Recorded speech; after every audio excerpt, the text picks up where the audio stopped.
శ్రీరామచంద్రాయ నమః. శ్రీ సీతారామాభ్యాం నమః. శ్రీమద్ వాల్మీకి రామాయణము కిష్కింధాకాండము 33వ సర్గము.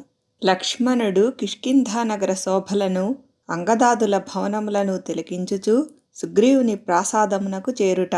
లక్ష్మణుని దర్శించుటకు భీతిల్లుచు సుగ్రీవుడు ఆయనను శాంతపరచుటకై తారను పంపుట. తార యుక్తియుక్తముగా సంభాషించి ఆ సౌమిత్రిని శాంతపరచుట, అంతఃపురములోనికి ఆహ్వానించుట. పిమ్మట అంగదుడు శత్రుదమనుడైన లక్ష్మణుని ఆహ్వానించెను. అంతట సౌమిత్రి శ్రీరాముని శాసనమును అనుసరించి ఘోరముగానున్న కిష్కింధలో ప్రవేశించెను. ద్వారపాలకులుగా ఉన్న మహాకాయులు, మిక్కిలి బలశాలురు అయిన వానరులు అందరును లక్ష్మణస్వామిని జూచి అంజలి ఘటించి నిలబడిరి. క్రుద్ధుడై నిట్టూర్పులు విడుచుచున్న దశరథ తనయుడగు లక్ష్మణుని జూచి వారు మిగుల భీతిల్లి ఆయనకు దూరముగానే ఉండిపోయిరి. మహా తేజస్శాలి అయిన ఆ లక్ష్మణమూర్తి దివ్యమై రమ్యముగానున్న ఆ మహాగుహను జూచెను. అందలి వనములు వికసించిన పూలతో కళకళలాడుచుండెను. అది రత్నములతో నిర్మింపబడి అమూల్యమైన వస్తువులతో ఆకర్షణీయముగా ఉండెను. అది సంపన్నుల గృహములతో రాజభవనములతో అలరారుచుండెను.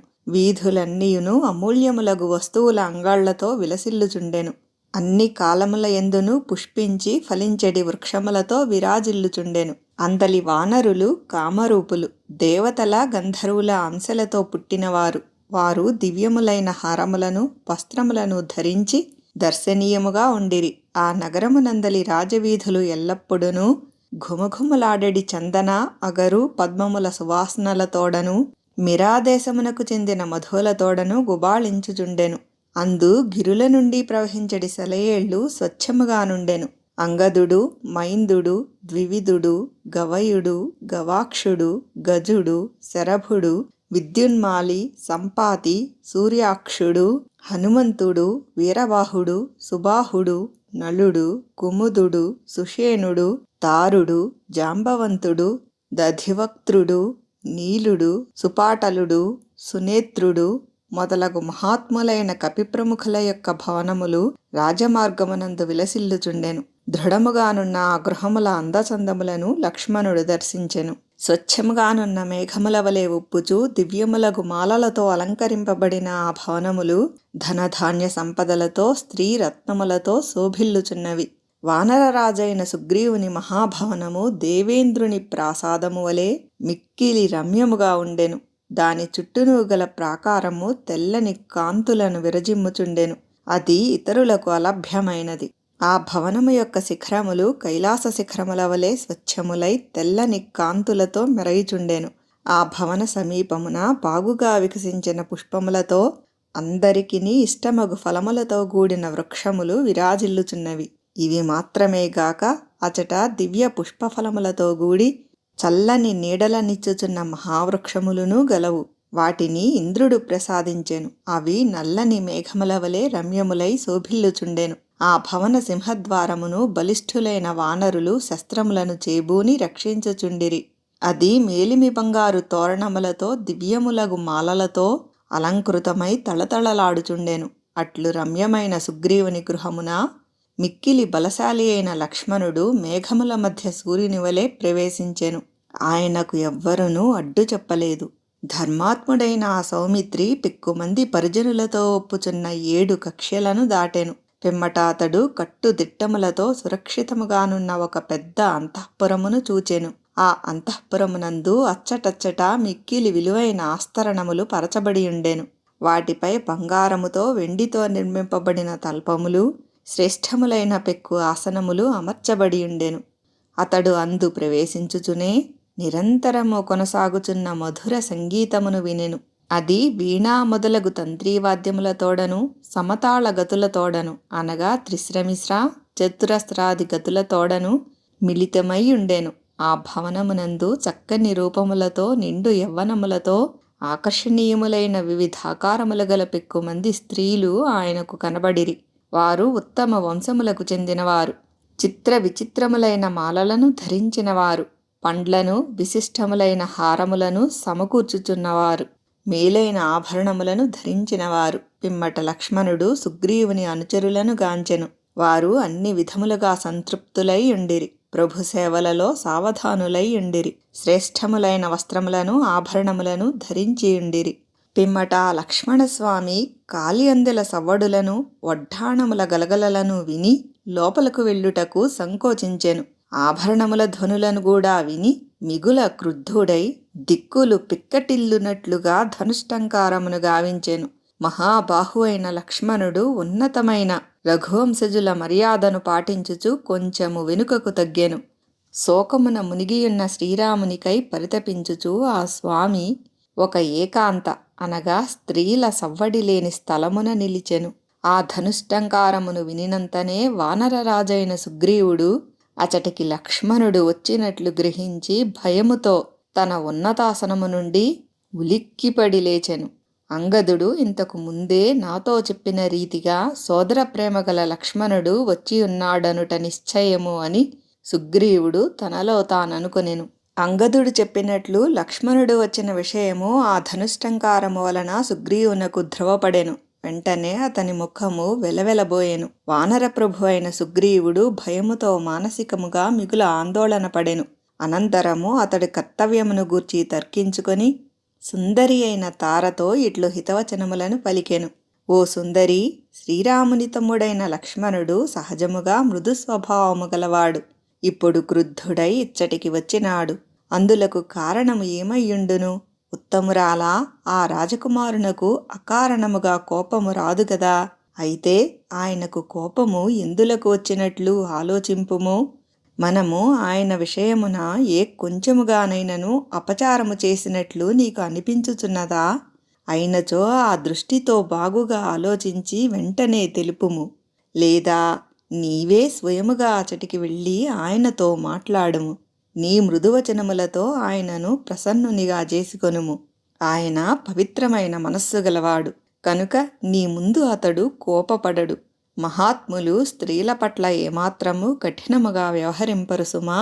కిష్కింధకు విచ్చేసిన ఆ లక్ష్మణుడు శత్రు సంహార దక్షుడు, కమలపత్రముల వంటి నేత్రములు గలవాడు. నీ మృదువచనములకు ఆ స్వామి ప్రసన్నుడైన పిమ్మట నేను ఆయనను దర్శింతును. అంతటా సుగ్రీవుని వచనానుసారము ఆ తార లక్ష్మణుని కడకు బయలుదేరెను. తొట్రుపాటుతో ఆమె అడుగులు తడబడుచుండెను. మధువులు గ్రోలుటచే ఆమె కనులు మూతలు పడుచుండెను. ఆమె నడుమునకు ధరించిన వడ్డాణము యొక్క బంగారు సూత్రములు వ్రేలాడుచుండెను. శుభలక్షణములతో ఒప్పుచున్న ఆ తార వినమ్రయై ఆ స్వామి సన్నిధికి చేరెను. రాజకుమారుడైన ఆ లక్ష్మణుడు వానర రాజపత్ని అయిన ఆ తారను చూడగానే గౌరవభావముతో ముఖమును దించుకొనెను. స్త్రీల ఎదుట కోపమును ప్రకటించుట ఉచితము కాదని తలంచి ఆ మహాత్ముడు శాంతము వహించెను. ఆ తార మధువును సేవించియుండుట చేతను ఆ రాజకుమారుని చూపులలో ఆమెకు ప్రసన్నత గోచరించుట చేతను స్త్రీ సహజమైన బిడియమును విడనాడెను. పిమ్మట ఆమె లక్ష్మణుని శాంతపరచుటకై విశేషార్థములతో గూడిన ప్రేమపూరిత చతురవచనములను పలికెను. ఓ మహారాజకుమారా, నీ కోపమునకు కారణమేమి? నీ ఆజ్ఞను పాటింపని వాడెవడు? ఎండిన వృక్షములు గల వనము మీదికి దూసుకుని వచ్చుచున్న దావాగ్నిని ఎవడు సమీపించును? ఊరట గూర్చు పద్ధతిలో ఆమె అధికమైన ప్రేమను ప్రకటించుచు నిస్సంకోచముగా పలికిన మాటలను విని లక్ష్మణమూర్తి ఆమెతో ఇట్లు నుడివెను. ప్రభువు హితమునే కోరెడి ఓ తారా, నీ ప్రభువు సుఖభోగములలో మునిగి ధర్మార్థములను పాటించుటలేదు. ఈ విషయమును నీవు ఏల గమనించుటలేదు. సుగ్రీవుడు మంత్రులతో రాజ్యాంగ సభ్యులతో గూడి మధుసేవలలోనే పడియున్నాడు. శోకమగ్నులమైన మా సంగతినే మరచిపోయినాడు. అతడు రాజ్య ప్రయోజనములను గూర్చియూ ఆలోచించుటలేదు. ఆ వానరరాజు 4 నెలల కాలము ముగిసినంతనే సీతాన్వేషణకు పూనుకుందునని మాట ఇచ్చియున్నాడు. కాని మదమత్తుడై విహరించుచు ఆ అవధి గడచిపోయిన సంగతినే ఇరుగకున్నాడు. ధర్మార్థముల సిద్ధికి ప్రయత్నించువాడు మధుపానలోలుడు కారాదు. మధుపానము వలన ధర్మార్థకామములు దెబ్బతినును. ఉపకారము చేసిన వానికి ప్రత్యుపకారము చేయకుండుట గొప్ప అధర్మము. గుణవంతుడైన మిత్రుని పోగొట్టుకొనుట వలన అర్ధకామములు రెండును నష్టమగును. తన మిత్రుని అర్ధకామముల యందు సహాయపడువాడు, ఇచ్చిన మాట మీద నిలబడి ధర్మమునకు కట్టుబడియుండువాడు నిజమైన మిత్రుడు. కాని నీ స్వామిలో ఈ 2 లక్షణములును లోపించినవి. మిత్రుడైన శ్రీరామునకు సీతాన్వేషణయందు తోడ్పడుటలేదు. తాను స్థిరముగా ధర్మమునందు నిలిచియుండుటలేదు. ఓ తారా, కార్యసాధన మార్గమును ఎరిగిన దానవు. ఇట్టి స్థితిలో మేము ఏమి చేయుట యుక్తమో, మా కొరకు అతడేమి చేయవలెనో నీవే తెలుపుము. ఆ తార పూర్తిగా ధర్మార్థ సహితములైన లక్ష్మణుని వచనములను విని తద్వారా ఆయన మధుర స్వభావమును గుర్తించెను. పిమ్మట ఆమె శ్రీరాముని కార్యమైన సీతాన్వేషణ విషయమున కాలాతీతమైనట్లు భావించి ఆ సౌమిత్రికి విశ్వాసము కలుగునట్లుగా మరల ఇట్లు నుడివెను. వీరుడవైన ఓ రాజకుమారా, ఇది కోపపడవలసిన సమయము కాదు.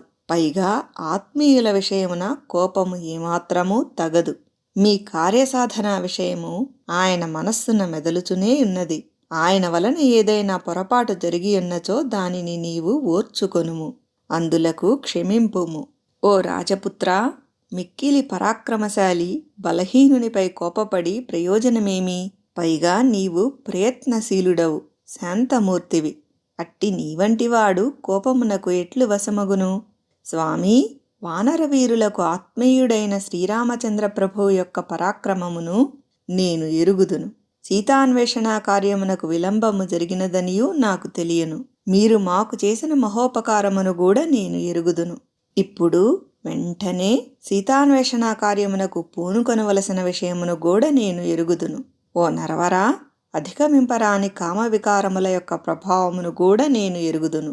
మరియు సుగ్రీవుడు సుఖభోగలోలుడై ఉన్నాడనియూ నాకు తెలియను. ఆ కారణముగా ముఖ్య కర్తవ్యమైన సీతాన్వేషణ కార్యమునందు ఆయన మనస్సు మరలకయున్నది. నీవు పూర్తిగా కోపమున మునిగియున్నందున కామప్రభావమును ఎరుగకయున్నావు. భోగాసక్తుడైన వాడు దేశకాలములను గూర్చిగాని అర్ధధర్మములను గురించిగాని ఆలోచింపడు. శత్రువీరులను హతమార్చుటలో సమర్థుడవైన ఓ లక్ష్మణ, సుగ్రీవుడు కామాసక్తుడై సిగ్గు విడిచి సుఖలోలుడై నాచెంతనే ఉన్నాడు. ఆ వానర ప్రభువు నీకు సోదరుని వంటివాడు. కావున ఇప్పుడు ఆయనను దయతో క్షమింపుము. స్త్రీజన వ్యామోహాదులకు వసులుగాక సంతతము ధర్మాచరణమునందును తపశ్చర్యలయందును నిరతులైయుండెడి మహర్షులు కూడా కామాభిలాషలకు బానిసలగుదురు. ఇక సుగ్రీవుడు సహజముగానే చపలుడైన వానరుడు. పైగా ప్రభువు కూడా. అట్టివాడు సుఖభోగములకు ఎట్లు వసుడు కాకుండును? సాటిలేని బలపరాక్రమములు గల లక్ష్మణునితో ఆ తార ఈ విధముగా అర్థవంతములైన మాటలను పలికిన పిమ్మట మదముచే పరవశింపజేసిడి వచనములను తన ప్రభువు హితమును గోరి సవిలాసముగా ఇట్లు నుడివెను. ఓ నరోత్తమ, సుగ్రీవుడు సుఖములకు దాసుడే అయ్యున్నను మీ కార్యమును సాధించుటకై అనగా సీతాదేవి జాడ తెలిసికొనుటకై తగిన ఆజ్ఞలను ఇచ్చియే ఉన్నాడు. ఆయన ఆదేశములను శిరసావహించి వివిధములగు పర్వత ప్రాంతములలో నివసించుచున్నవారు కామరూపులు మహావీరులు అయిన కోట్ల కొలది వానరులు వచ్చియే ఉన్నారు. ఓ మహాబాహు, పరస్త్రీలను చూచుట అనుచితమని భావించి నీవు బయటనే నిలబడి ఉంటివి. అట్లు చేయుట వలన నీ సత్ప్రవర్తనను నీవు రుజువు చేసుకొంటివి. సత్పురుషులు గౌరవభావముతో అనగా మాతృభావముతో సోదరీభావముతో పరస్త్రీలను చూచుట దోషముగాదు. కావున లోపలికి రమ్ము. శత్రుసూదనుడు మహాబాహువు అయిన లక్ష్మణుడు తార యొక్క అభ్యర్థనపై ఆమె ప్రేరణను అనుసరించి సుగ్రీవుని అంతఃపురమున ప్రవేశించెను. పిమ్మట అతడు అమూల్యమైన ఆస్తరణము గల బంగారు సింహాసనముపై సూర్యుని వలె వెలుగొందుచున్న సుగ్రీవుని చూచెను. ఆ సుగ్రీవుడు చిత్రములైన దివ్యాభరణములను అపూర్వమైన మాలలను వస్త్రములను ధరించియుండెను. దివ్యమైన రూపము గలిగి సుప్రసిద్ధుడైన ఆ వానర ప్రభువు అజేయుడైన మహేంద్రుని వలె విలసిల్లుచుండెను. ఇంకనూ అతడు దివ్యములగు ఆభరణములను వస్త్రములను దాల్చిన తరుణీమణులతో పరివృతుడై ఉండెను. అట్టి స్థితిలో ఉన్న అతనిని చూచి రోషావేశముతో కన్నులెర్రబారినవాడై లక్ష్మణుడు ప్రళయకాల యమునివలే ఒప్పారెను. విశాలములైన కనులు గలవాడు, మేలిమి బంగారు వన్నెగలవాడు, వీరుడు అయిన సుగ్రీవుడు ఉన్నతమైన ఆసనముపై చేరి రుమను గాఢముగా కౌగలించుకొని ఉండెను. అప్పుడు మిక్కిలి క్రుద్ధుడై కన్నులు పెద్దవిగా చేసియున్న లక్ష్మణమూర్తిని ఆ సుగ్రీవుడు చూచెను. వాల్మీకి మహర్షి విరచితమై ఆదికావ్యమైన శ్రీమద్ రామాయణమునందలి కిష్కింధాకాండమునందు ఇది 33వ సర్గము.